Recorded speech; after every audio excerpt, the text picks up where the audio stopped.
കോഴിക്കോട് കുന്നമംഗലത്ത് ആളൊഴിഞ്ഞ പറമ്പിൽ മനുഷ്യന്റെ അസ്ഥികൂടം കണ്ടെത്തി. രാപ്പോയിലിലെ പറമ്പിലാണ് തലയോട്ടിയും കാലിന്റെ അസ്ഥിഭാഗങ്ങളും ചിതറിക്കിടക്കുന്ന നിലയിൽ കണ്ടെത്തിയത്.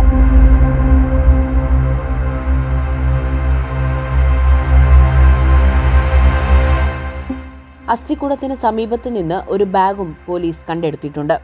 4 മാസം മുൻപ് കാണാതായ നരിക്കുനി സ്വദേശിയുടേതാണ് ഈ അസ്ഥികൂടമെന്നാണ് പ്രാഥമിക നിഗമനം. നിലവിൽ കുന്നമംഗലം പോലീസ് സ്ഥലത്തെത്തി വിശദമായ പരിശോധന തുടരുകയാണ്.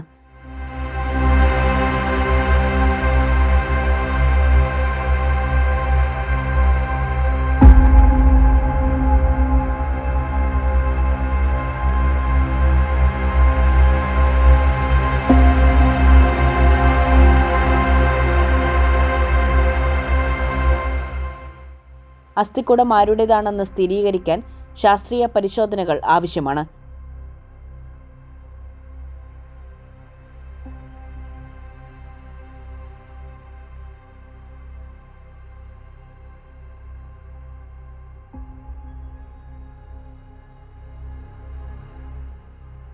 പ്രദേശത്ത് പോലീസ് കാവൽ ഏർപ്പെടുത്തിയിട്ടുണ്ട്.